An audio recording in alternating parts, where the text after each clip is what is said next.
The Real Meaning of Spirituality by Devansha Agarwal.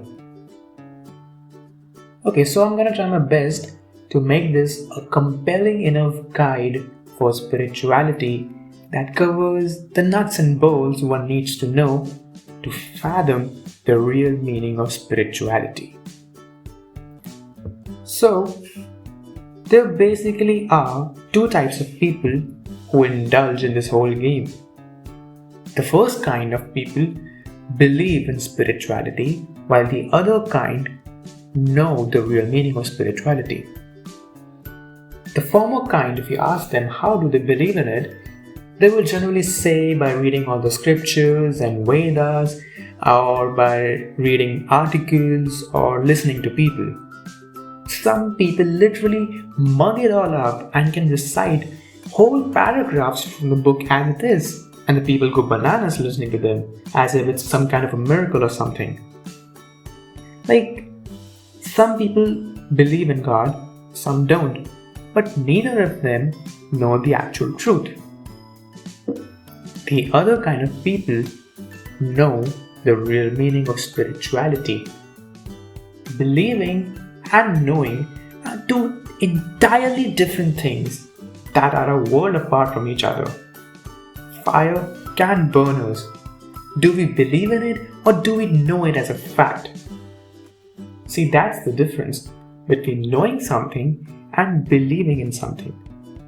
As soon as we know the truth, then there is no belief left in the room. We believe something only or as long as we don't know it for sure. Now comes the question of how can we make the jump from believing something to knowing the real thing? Well, the first step is to forget everything you believe in. That's the most important thing. Unless you free yourself from all the preconceived thoughts and notions and beliefs you already so obsessively believe in, you can never find the thing that is actually true, as you have no space left in you to entertain new knowledge and information whatsoever. Spiritualism versus materialism. Some people are afraid to walk on this path because they think they would not be able to achieve any materialistic achievement once they embark on this spiritual journey. Well, they first need to understand what the definition of spirituality actually is. Is it a fact that those who get on the spiritual path seclude themselves from the materialistic world? Well, maybe not. It is totally possible for a man living and believing in the materialistic world to be a whole lot more spiritual than a so-called spiritual person who is sitting at the top of the mountain and just pretending to be spiritual. The opposite is also possible. A guy who claims to be a hardcore spiritual person maybe actually is a materialistic person in disguise. There is no actual line dividing spiritualism and materialism. All these are our own figments of imagination and beliefs which were fed to us from society and other places. We are creating our own imaginary world to boost our ego by saying that we are spiritualistic or materialistic. Just like a lotus blooms in a swamp. Now if we compare the swamp with this world, then is staying in the swamp and merely talking about things like spirituality, God, materialism, the real spirituality? Or is it rising from the swamp and blossoming the real meaning of spirituality? Spirituality is nothing but understanding the truth and seeing reality as it is. Good karma versus bad karma. The concepts of good karma and bad karma are also a tad flawed. Whenever your mind is calm while doing something, then that is good karma.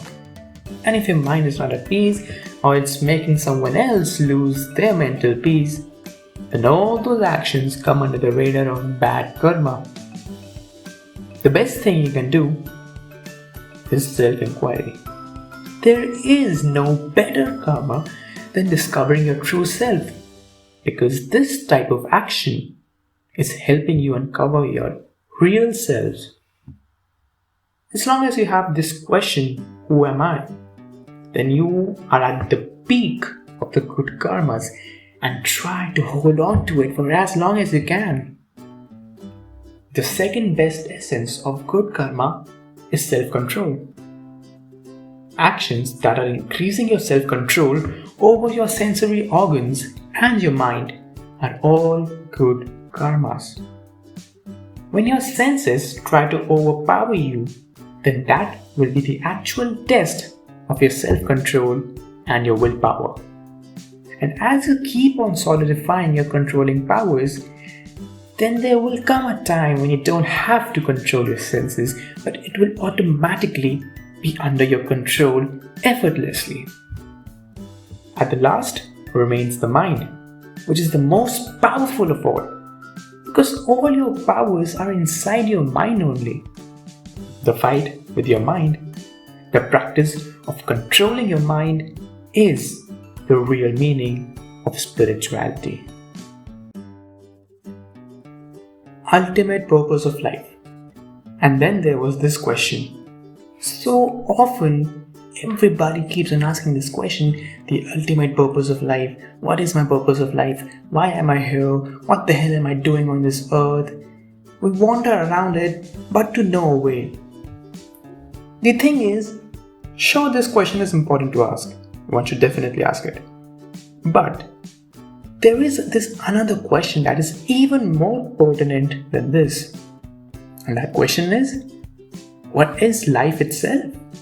I mean, we don't think about this question enough and instead focus on the subsidiaries of, the main river branch. I mean, this question, what is life? This is the main river branch, and all the other adjoining questions, the purpose of life, my abilities, my skills, what are my skills, what am I here for? These are all the tributaries of that main river branch. If we could understand the meaning of life, then we can automatically understand the ultimate purpose also. But if we can't understand the meaning of life itself, then everything else is useless and futile, and one will never be able to understand the real meaning of spirituality only. It is just like asking what trigonometry is without knowing addition and subtraction. Spirituality involves asking the right questions. So first, we need to ask the right questions if we want the right answers. The last stage of meditation. Then some people ask, what is the last stage of meditation? Well, again, it is not important to understand the last stage of meditation. Understanding the real essence of meditation is necessary and the first step, taking baby steps and then finally reaching the end goal. Knowing your life is meditation. Understanding your brain is meditation, and asking the right question is ultimately the real meaning of spirituality. So once we understand what meditation really is, once we divert our attention to what truly is paramount, we will understand all the concepts of God, birth and death, rebirth, and life will become more clear as you go in depth to the basics of what the real meaning of spirituality is all about. Now, many people say that they know all about spirituality when it comes to applying. They don't even remember, but when it comes to applying, they don't even remember the S of spirituality. You see, this itself is such a big, mistake or a flaw. This very thinking is incorrect. We think we know everything, but we actually don't. Everyone is living under this illusion that they know all about what life is, what the real meaning of spirituality is, what they want from life. But this itself is perhaps the crux of the problem. If one acknowledges that he doesn't have the knowledge, that is far better than knowing something wrong. Because then you can actually start finding out the real information that is going to help you in the long run. Saying, I don't know, is a whole lot better than living under this imagination that I know it all. You must have heard of the famous saying, don't be afraid of what you don't know, be afraid of what you think you know for sure.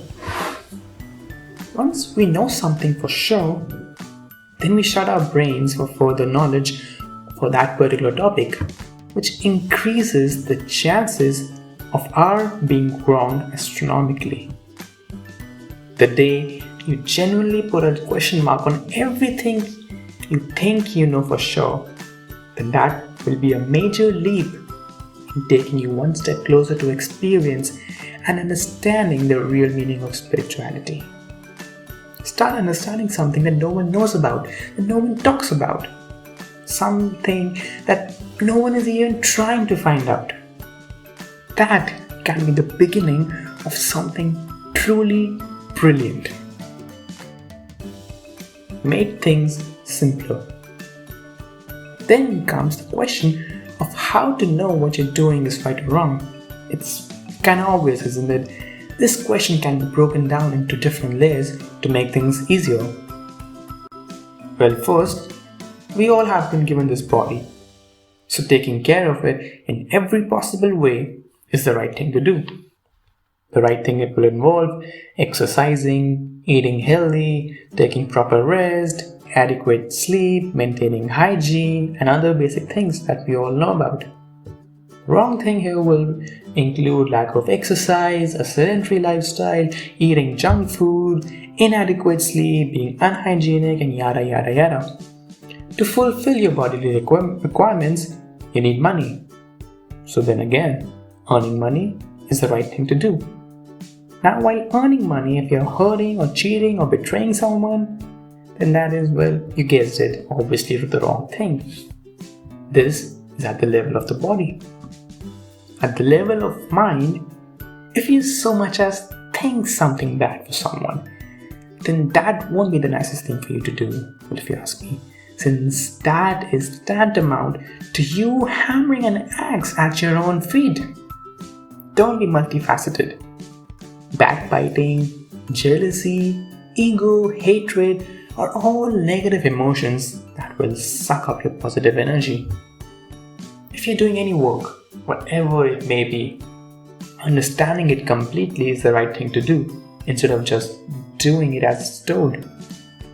Once you understand your work, then even if you fail in it, then that's alright. But not learning from it and repeating the same mistake again and again is wrong. The right thing has got nothing to do with your thinking. It doesn't matter whatever we think, the world isn't going to alter its rules for anyone. As you can see, the real meaning of spirituality is not something convoluted or rocket science. It's actually a way of life itself. Seeing things the way they actually are.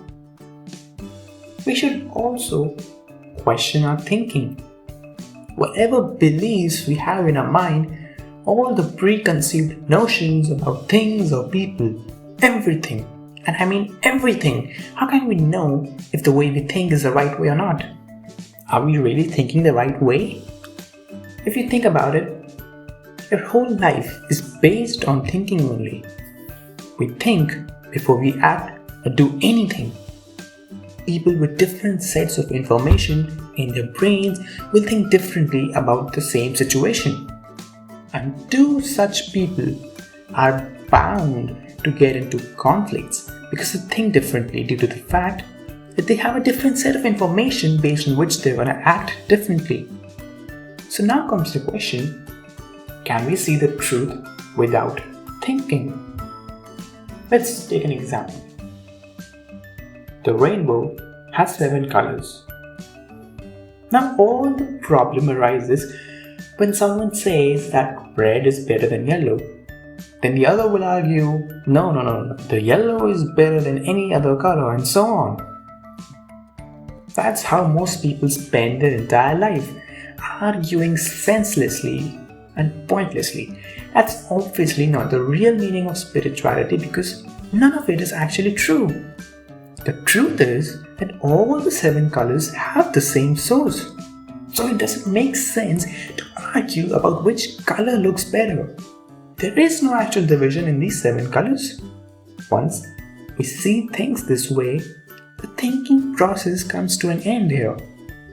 And then there's ultimately nothing left to think about. And the only thing that remains is love. True, deep love. So instead of breaking things up into smaller pieces and looking at them in isolation, it's about time we broaden our horizons of thinking by joining the pieces together and looking at the bigger picture. That's what love is, to be one. And that's precisely what the definition of spirituality conveys. To understand how we are all connected to each other. The one who is connected to everything is delightful. The one who gets disconnected is dismal. The wrong thinking creates division in society and spreads negativity, but the right kind of thinking spreads prosperity and happiness in society. Matters of the heart. Now comes your pretty little heart. To understand your relationships, to work upon them, to be empathetic is the right thing to do. Being compassionate towards not only your friends but your enemies as well is the right thing to do. But hey, before you go and ask the obvious question, let me ask it myself. Can we develop compassion for people who don't do good by us? Well, we first need to understand the real meaning of compassion. We think compassion means being sympathetic to people even if they're doing wrong by us. But is it possible now to do that? If someone is hurting you physically, is there any way on the face of the earth that you can show an iota of compassion for that person? Well, of course not. And you shouldn't. You need to fight there. Real spirituality is all about taking the right action at the right time. What will you call being compassionate here? To fight him off? Or just silently resist and watch him beat the shit out of you? If he is a criminal or something and is doing something wrong, then what will be the real compassion? To take actions against the person to keep the others safe, or to feel sympathetic towards him and let him do whatever he wants? You can understand the real meaning of compassion only when you're free from all the possessiveness, selfishness, and the pettiness. If you show mercy to even one criminal, then the whole society will become corrupted. If a person jumps a red light, then will the real compassion be in forgiving him and showing him mercy, or to punish him so that he doesn't do it again? Maybe he genuinely made a mistake, but the policeman there should take the required action anyway. It may seem that the policeman is rude and cold-hearted, but actually he is the real compassionate guy, because if he forgives even one, then the whole society would take the rules for granted, and that won't look pretty. The policeman there is ensuring that the society stays in safe and reliable hands. He's making sure that no child gets a message that jumping a red light is okay. He's ultimately looking after the person who will think twice before jumping a red light again. The real sense of compassion is to do whatever is right for everyone and not just one individual. And then comes the soul, the final part. Asking yourself, who am I, is possibly the best thing you can do. Understanding his true self is the right thing to do, as this is the best way to understand the real essence of spirituality. Running away from this question and living under illusions for all your life is the wrong thing to do. person who understands this gospel truth understands everything there is to know about life. But the one who doesn't understand his true identity, what he truly is, then it doesn't matter how much information he stuffs in about the materialistic world, he will never be truly satisfied. Once we really understand the true self, then all the sufferings come to an end, and what remains is everlasting happiness. But unfortunately, most people rely on temporary sensation to combat the permanent pain in life, which isn't really efficient and logical. Because once the sensation stops, which it will definitely, we go back to the initial condition. This is why we need to change our understanding of our true selves to come out of this predicament once and for all. The future. Many people ask, how can they stop worrying about the future? Well, in order to do that, you first need to understand what future actually is. You can't possibly stop worrying about the future without knowing what it is. Do we really understand what time is? Is it a reality or just an imagination to make things simpler? Is there a future in real? Can you extend your arm and grab your future? Can you see the future? No, you can't. Present is all there is. The future is nothing but imagining something in the present moment. If the future is connected to the right kind of understanding, then there is no problem. But if it isn't, which is the majority case, then there is no chance in hell that you can stop worrying about it. And now, what is the wrong kind of imagination here? Well, talking about the future from the standpoint of your bodies. How can you not stop worrying about it this way? The body is mortal. It ought to die one day. Isn't that the truth? You can be diagnosed with literally hundreds of thousands of diseases out there at any given time. Your friends and families are also not immortal. Anything can happen to them anytime. How can you stop worrying if you go this way? Accidents and natural calamities are something unpreventable and mostly unpredictable. Maybe you can lose your job tomorrow and go bankrupt. How can one possibly not worry about this? So as long as you see yourself from the standpoint of your bodies, there is no way that you can permanently stop worrying about the future. All the worries we have regarding the future is related to the level of the body. As long as one thinks, feels and understands that he is the body, his mind can never be absolutely peaceful, and such a person will never ever understand the real meaning of spirituality.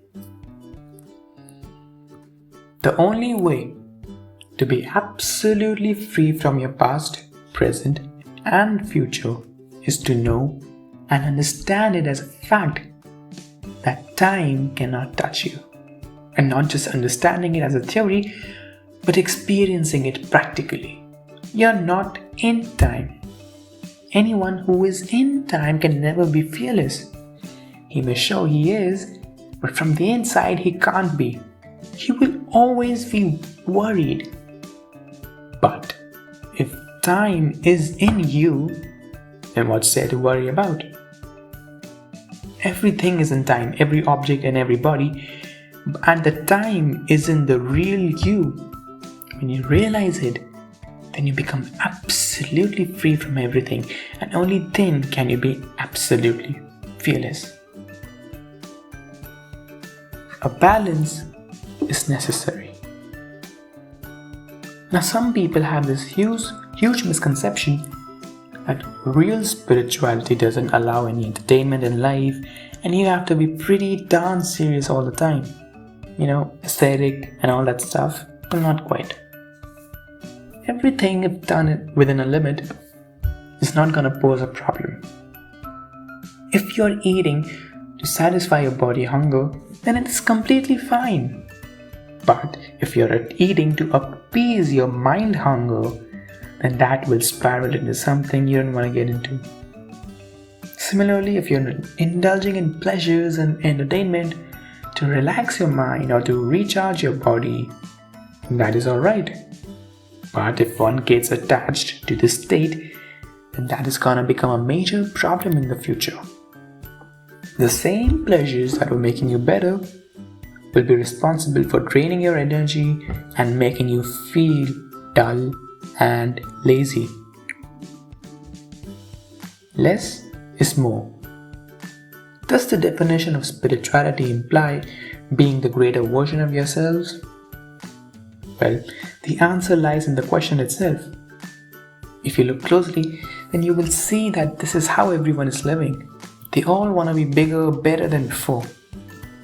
Everyone is working their asses off to get that promotion they always wanted. Everyone wants to take their businesses to the next level. They all want to shift into a penthouse from 2 BHK apartments. Everyone wants a bigger and better car than before. The whole world is busy going to the so-called next level. Everyone living this way can't be genuinely happy. They will always yearn for more than they have. They will always base their happiness on future possibilities instead of the present conformities. There will always be someone better, taller, more handsome, more successful than you, and it's alright. Stop comparing yourself and start thanking yourself for everything you have today. It's high time gratitude becomes the attitude. Now, many people misunderstand this. They think they should stop doing anything and everything. Well, of course not. The real meaning of contentment is to base your satisfaction on how much you actually hustled and not on the outcome. If you know it in your heart that you have put every ounce of blood, sweat, and tear into whatever work you did, then there can't be a bigger satisfaction than this, irrespective of the results. All you have to do is ask yourselves, am I putting in my 100% or not?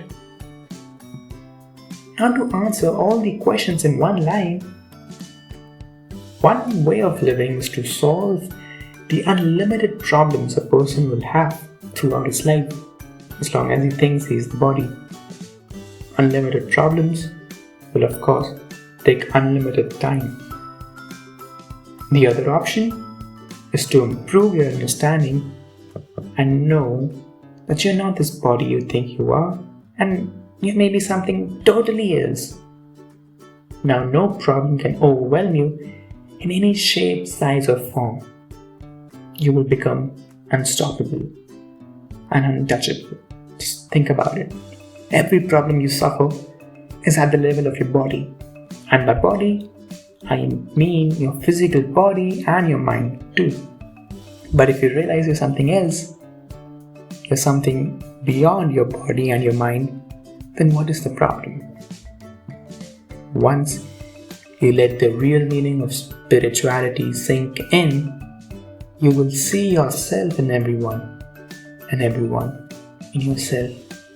The real unity. Thank you very much.